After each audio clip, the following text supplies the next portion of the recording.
So, speech anxiety. 75 to 85% of the U.S. population experiences presentation anxiety. It is true, again, that they've done these surveys. People list fear of public speaking above fear of death when surveyed. So yes, fear of death is outranked by fear of doing a speech in public. I don't know why it's not that bad, but it's natural. So the idea of having these nerves, again, this isn't uncommon at all. We talked a bit about this yesterday, people being afraid of the criticism, not knowing the audience, not knowing the situation, and worrying about sort of how they're going to be, what's the reception going to be, how are they going to take my message, are they going to laugh if I tell my jokes? Fear of the spotlight. A lot of people would prefer to blend into the background. They don't want to be out there and have the attention on them. Being afraid of the audience. I said that with the eye contact stuff. Don't be afraid of your audience. If you're afraid of your audience, you're already hurting yourself. You're already questioning your own confidence and abilities. Fear of breaking the rules, doing something wrong, having some ums or ahs, moving around too much, gesturing when you're not supposed to, or doing something weird with the podium. I know we're filling you with all this information and then we're telling you, but don't worry about it that much. So it's kind of ironic, but fear also of fear, being afraid and kind of getting crippled by that fear.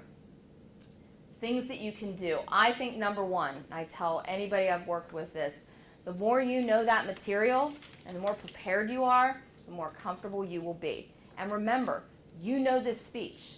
The audience doesn't. It's your speech. It's your ideas, your thoughts, your information. You put this together.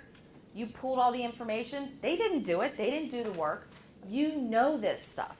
So be confident in the material you're presenting because it's yours. It's your material.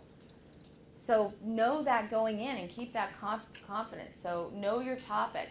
Know your audience. The more you know about your audience, the more comfortable you'll feel. So whether it's knowing how they're going to be dressed, so you don't go in there in casual clothes and they're all in suits, and you're like, crap, this isn't going to look good.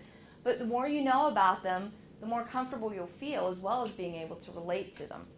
Having good notes, again, notes that are going to help you. If you need those notes, they're there. A lot of really good speakers they'll have notes. They might never look at them, but they're there. And they have that as a backup if they need it. So, even I've seen some top public speakers that they'll have usually some sort of either a binder they take up with them. They never look at it once, but I guess, if they ever needed it, it's there. Visualize yourself. We were talking about this last night. Visualizing yourself giving a successful speech. Knowing that you're comfortable.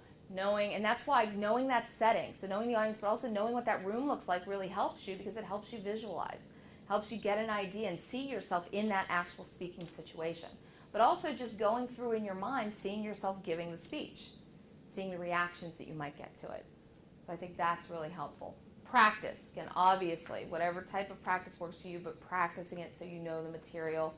And then relaxing, and it's sort of the relax technique, sort of a breathing exercise where it's just sort of breathing in, saying relax, and sort of the lax comes out of sort of breathing out. I find it weird. I find it actually hard to do, but some people, again, sort of the idea of just sort of breathing deep, a few deep breaths, sort of calm down. A lot of this is with the anxiety, it's the adrenaline, and you need to channel it. The breathing technique, and again, what I find hard is saying relax when you do it. I think it's more think it, but the deep breaths, and again, sort of slow exhale, it helps you start channeling and lowering, so the adrenaline starts dropping, start channeling that energy. And what you want to do is take that energy you have. The nervous energy is actually a good thing.